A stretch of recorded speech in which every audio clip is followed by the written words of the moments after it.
Hi മക്കളെ, അപ്പോൾ പലരും മെസ്സേജ് അയച്ച് ചോദിക്കുന്ന ഒരു ഇമ്പോർട്ടന്റ് കാര്യം പറയാൻ വേണ്ടിയിട്ടാണ് സാറ് വന്നിട്ടുള്ളത്. പലരും ചോദിക്കുന്നു നമ്മുടെ ലാംഗ്വേജസിന്റെ ലൈവ് മാരത്തോണുകളും കാര്യങ്ങളും ഒന്നും ഇല്ലേ സാർ എന്ന് ചോദിച്ചിട്ടുണ്ട്. യെസ്, അതിന്റെ കംപ്ലീറ്റ് ഡീറ്റെയിൽസ് സാർ പറഞ്ഞുതരാം. എല്ലാ ലാംഗ്വേജസിന്റെയും മാരത്തോൺ ലൈവുകൾ നിങ്ങൾക്കുണ്ട്. ഓക്കെ, സാർ പറയാം. നമ്മുടെ +1 കൊമേഴ്സിന്റെ ചാനലിൽ നോക്കിയാൽ നിങ്ങൾക്ക് അത് കാണാൻ പറ്റില്ല. നമ്മളത് എക്സാമിനർ +1 എന്ന് പറയുന്ന ഈ ഒരു ചാനലിലായിരിക്കും ലാംഗ്വേജസിന്റെ ലൈവ് പോകുന്നുണ്ടാവുക. അപ്പൊ നോക്കി വെച്ചോളാം. റെഡി? അപ്പൊ നമ്മളുടെ ഓൾറെഡി ഷെഡ്യൂൾ ചെയ്ത് വെച്ച് മക്കൾക്ക് കാണാൻ പറ്റും. നോക്കിയാൽ തന്നെ കാണാം. നോക്കിക്കേ, ഹിന്ദി. ഹിന്ദിയുടെ മാരത്തോൺ ഉണ്ട്. നമ്മളിതാ വരുന്ന സൺഡേ. സൺഡേ ഡിസംബർ 14-ാം തീയതി സൺഡേ കൃത്യം 7 മണിക്ക് നമ്മൾ ഷെഡ്യൂൾ ചെയ്ത് വെച്ചിട്ടുണ്ട്. അതേ ടൈമിൽ തന്നെ സൺഡേ കൃത്യം 7 മണിക്ക് നമ്മുടെ മലയാളത്തിന്റെ ലൈവ് നമ്മൾ ഷെഡ്യൂൾ ചെയ്ത് വെച്ചിട്ടുണ്ട്. അതിനുശേഷം നോക്കിയാൽ സംസ്കൃതം, അതുപോലെ തന്നെ ഉറുദു, അറബിക്, ഈ 3 സബ്ജക്റ്റുകളുടെയും ലൈവ് വരുന്നത് സൺഡേ തന്നെയാണ്. പക്ഷെ രാവിലെ 11 മണിക്കായിരിക്കും.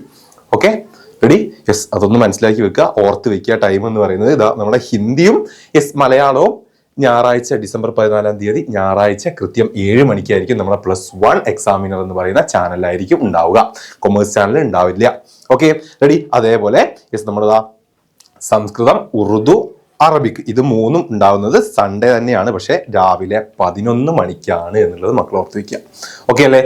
ഇനി അതേപോലെ തന്നെ നമ്മുടെ വരുന്ന ദിവസം എക്സാമിന്റെ രാവിലെ നമ്മൾ ഇതിന്റെ ഒക്കെ മോർണിംഗ് ബൂസ്റ്ററും ഉണ്ടാകുന്നതായിരിക്കും. അപ്പൊ അതിൽ മലയാളം, അറബിക്, അതുപോലെ തന്നെ ഹിന്ദി, ഇതിന് 3നും മലയാളം, അറബി, ഹിന്ദി, ഇത് 3ഉം നിങ്ങൾക്ക് തിങ്കളാഴ്ച കൃത്യം 5 മണിക്ക്, അത് നമ്മൾ ഷെഡ്യൂൾ ചെയ്തിട്ടില്ല, ഓർത്ത് വയ്ക്കുക. നമ്മൾ ഈ അടുത്ത് തന്നെ ഷെഡ്യൂൾ ചെയ്യുന്നതായിരിക്കും. അപ്പൊ മലയാളം, ഹിന്ദി, അറബിക്, ആ 3 സബ്ജക്റ്റിന്റെയും മോർണിംഗ് ബൂസ്റ്റർ ഉണ്ടാവും തിങ്കളാഴ്ച കൃത്യം 5 മണിക്ക്.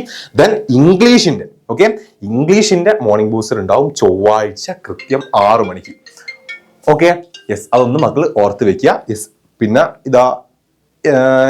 ഇന്ന് സാറ്റർഡേ നമ്മളതാ ഇംഗ്ലീഷിന്റെ ലൈവ് പോകുന്നുണ്ട്. അതും നമ്മളതാ +1 എക്സാമിനർ എന്ന് പറയുന്ന ചാനലിലായിരിക്കും എന്ന് ഓർത്ത് വെക്കുക. ഓക്കെ, അപ്പൊ ഇത്രയാണ് ലാംഗ്വേജസിന്റെ. പലർക്കും കൺഫ്യൂഷൻ ഉണ്ട്. ഒരുപാട് പേര് മെസ്സേജ് ചോദിച്ചിട്ടുണ്ടായിരുന്നു ലാംഗ്വേജസിന്റെ മാരത്തോണും കാര്യങ്ങളും ഇല്ലേ എന്നുള്ളത്. ഈ കാര്യം ഒന്ന് മക്കൾ ഒന്ന് ഓർത്ത് വെക്കുക. ഓക്കെ, ടൈമിന് ജോയിൻ ചെയ്യുക, അടിപൊളിയായിട്ട് പഠിക്കുക. എല്ലാ ലാംഗ്വേജുകളും ഉണ്ട്, മോർണിംഗ് ബൂസ്റ്ററും ഉണ്ട്. ഓക്കെ അല്ലേ? യെസ്, അപ്പം ബൈ.